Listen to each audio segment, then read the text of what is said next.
നിങ്ങളെ എൻ്റെ യൂട്യൂബ് ചാനലിലേക്ക് സ്വാഗതം ചെയ്യുന്നു. ഓക്കെ, അങ്ങനെ ഞാൻ ആ കൂട്ടുകുടുംബത്തിൽ വളർന്നു. എന്നെ അവിടെയുള്ള SNA UP സ്കൂൾ പഠനക്കാർഡിൽ ജോയിൻ ചെയ്യിപ്പിക്കാനായിട്ട് ശ്രീചാനാണ് എൻ്റെ ഒരു അങ്കിളുണ്ട്, ശ്രീചാനാണ് എന്നെ കൊണ്ടുപോയത്. പിന്നീട് അത് ഞാൻ പറയാം, എൻ്റെ കാര്യത്തിൽ ശ്രീചാൻ എൻ്റെ ജീവിതത്തിൽ ഒരുപാട് ഇൻ്റർഫിയറൻസ് വന്നിട്ടുണ്ട്. അന്ന് എന്നെ കൊണ്ടുപോയി. അപ്പം ചെറിയ കൊച്ചല്ലേ, 7ാം ക്ലാസ്സിൽ അവിടെ കൊണ്ട് ചേർക്കുന്നു. അവിടെ വേറൊരു ലാംഗ്വേജ്, കോട്ടയം ലാംഗ്വേജ് അല്ലല്ലോ, കാഞ്ഞങ്ങാട് നീലേശ്വരത്തെ ലാംഗ്വേജ്, 7 ലാംഗ്വേജ് മിക്സ് ചെയ്ത പിള്ളേരൊക്കെ സംസാരിക്കുക. പക്ഷേ അവിടെ ഒരുപാട് ഫ്രണ്ട്സിനുണ്ടായിരുന്നൊരു നന്നായിട്ട് നല്ല ഹാൻഡ് റൈറ്റിങ്ങുള്ളൊരു ദാമോദർ, നല്ല പാവം കുടുംബത്തിൽ നിന്ന് വന്നാണത്. പിന്നെ ഒരു ചില മുസ്ലിം പിള്ളേരൊക്കെ അന്ന് സ്കൂളിൽ വരില്ല. അപ്പം നമ്മളെ മോണിറ്റേഴ്സിൻ്റെ അല്ലെങ്കിൽ ഞങ്ങളുടെയൊക്കെ ഡ്യൂട്ടിയാണ് അവരുടെ വീട്ടിൽ പോയി അവർ വിളിച്ചുകൊണ്ടിരിക്കും. ചിലരൊക്കെ കോഴിക്കോടിലൊക്കെ വിളിച്ചിരിക്കും.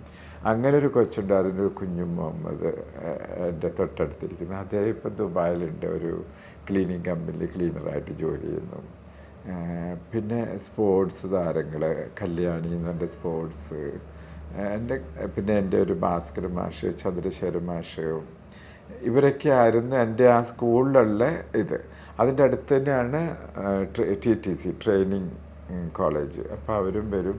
പിന്നെ പഠനക്കാട് നെഹ്റു കോളേജ്, ഇതെല്ലാം അടുത്തടുത്ത് വരും. അപ്പം ഞങ്ങൾ നടന്നു പോകുമ്പോൾ ഞങ്ങളുടെ കാഴ്ചകൾ അന്ന് നിറയെ മാവും തൈകളും കശുമാവും തൈകളും ഒക്കെ ആയിരുന്നു. ഫുൾ റോഡിലും മണലും, പിന്നെ ഫുൾ മണലായിരുന്നു അവിടെ. അല്ലാതെ വേറെ നമ്മളെ കിഴക്ക് പടിഞ്ഞാറല്ല, ഒരു ഭയങ്കര മണൽ, കടലിൻ്റെ തീരത്തല്ലേ. അപ്പം മണൽ, കശുമാവിൻ തോട്ടവും മാവിൻ തോട്ടവും ഇതൊക്കെ കറങ്ങി നടന്നാണ് ഞങ്ങൾ വീട്ടിലെത്തുക. വീട്ടിൽ മരക്കമ്പനിയും കുമ്മായക്കമ്പനിയൊക്കെ ഉള്ളതുകൊണ്ട് ഞങ്ങൾ വൈകുന്നേരം വന്നു കഴിഞ്ഞാൽ പിന്നെ ഞങ്ങൾ ബ്രേക്ക്ഫാസ്റ്റായി, പ്രാർത്ഥനയായി, കുളി, അതൊരു ലൈഫ്. പക്ഷേ സ്കൂളിലെ ലൈഫ് എന്ന് പറയുമ്പം, സ്കൂളിലും എനിക്ക് തോന്നുന്നു ഞാൻ ഒറ്റപ്പെട്ട പോലെ തോന്നുന്നു. കാരണം അത്ര ക്ലോസ് ഫ്രണ്ട്സ്, ഞാൻ 7ാം ക്ലാസ്സിൽ അവിടെ ജോയിൻ ചെയ്തല്ല, അത്ര ചെറുപ്പം മുതലുള്ള ഫ്രണ്ട്സ് ഇല്ലായിരുന്നു. പക്ഷേ ഉള്ളവർ കുറച്ച് പേരുണ്ടായിരുന്നു. ഒരു മനോഹരനുണ്ടായിരുന്നു. ഞാൻ ആദ്യമായിട്ട് എൻ്റെ ലൈഫിൽ വഴക്ക് കൂടിയത് മനോഹരനായിട്ടായിരുന്നു. എൻ്റെ ഷർട്ട് വലിച്ചു കീറുക, ഇങ്ങനെയുള്ള ചെറിയ കാര്യങ്ങൾ. പക്ഷെ അതൊക്കെ ഇന്ന് ഓർക്കുമ്പോൾ വലിയ വലിയ കാര്യങ്ങളാകും. അപ്പം സ്കൂളിലെ മാഷ്ക്ക് എന്നെ കാര്യമായിരുന്നു. കാരണം നന്നായിട്ട് മലയാളം പഠിക്കാനും മലയാളത്തിലെ കവിത ചൊല്ലാനും ഒക്കെ ഒരു ഭാസ്കരൻ മാഷ് മലയാളം മാഷായിരുന്നു.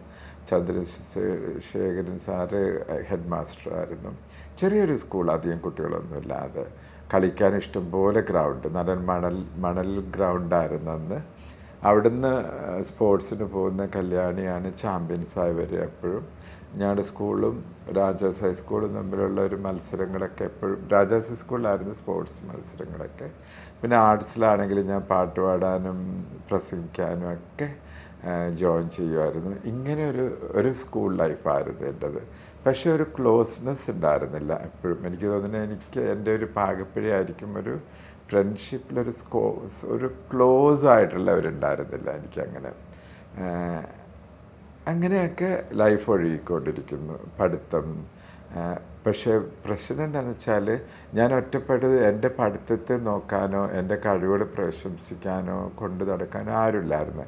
അവിടെയാണ് ഞാൻ ഒറ്റയാനായിട്ട് വളർന്നത്. ഇത് തന്നെയാണ് എൻ്റെ ബിസിനസ്സിലും ഇന്നേവരെ ലൈഫിലും ഒറ്റയാനായിട്ട് തന്നെ തുടരാൻ കാരണം അവിടെ എനിക്കാരും സപ്പോർട്ടില്ല. വെലുമിച്ചിക്കൊന്നും അറിയത്തില്ല, സ്കൂളിലേക്ക് ആരും ചാച്ചനും അറിയത്തില്ല.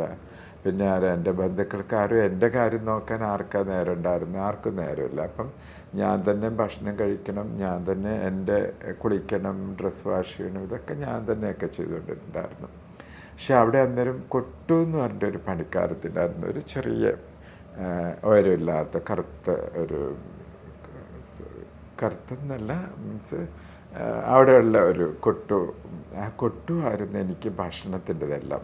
എനിക്ക് രാവിലെ ദോശ തരുന്നതും ഉച്ചയ്ക്ക് കഴിക്കാനും ഒക്കെ കൊട്ടു സെർവൻ്റായിരുന്നു എനിക്ക് തന്നുകൊണ്ടിരുന്നത്. കാരണം വേറെ ആരും ഉണ്ടായിരുന്നില്ല.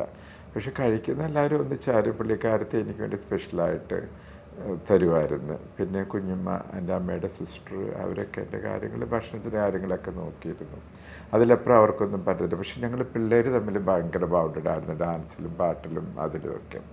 അങ്ങനെ ഒരു ബാല്യകാലം. അപ്പം ഗാർഡനൊക്കെ ഞാൻ ചെയ്യാൻ തുടങ്ങി. നല്ല ഗാർഡൻ ഫ്രണ്ടിൽ തുടങ്ങി. അപ്പോൾ എൻ്റെ കടമയാണ് എന്നും വൈകുന്നേരം പുഴയിൽ നിന്ന് വെള്ളം ഒഴിച്ചിട്ട് ഈ ഗാർഡനൊക്കെ നനച്ച് വൃത്തിയാക്കി. അതാണ് ജെന്നി ഫ്ലവേഴ്സിൻ്റെ ഗാർഡൻ്റെയും ഫ്ലവേഴ്സിൻ്റെയൊക്കെ തുടക്കം അവിടുത്തെ ഓഫീസിലും ആ വീടുകളിലൊക്കെ തന്നെയായിരുന്നു അത്, ശരിക്കും പറഞ്ഞു കഴിഞ്ഞാലത്. ഓക്കെ, ഇനിയിപ്പം അടുത്ത വിശേഷങ്ങളുമായിട്ട് ഞാൻ വീണ്ടും വരാം. Thank you. അതുവരെ.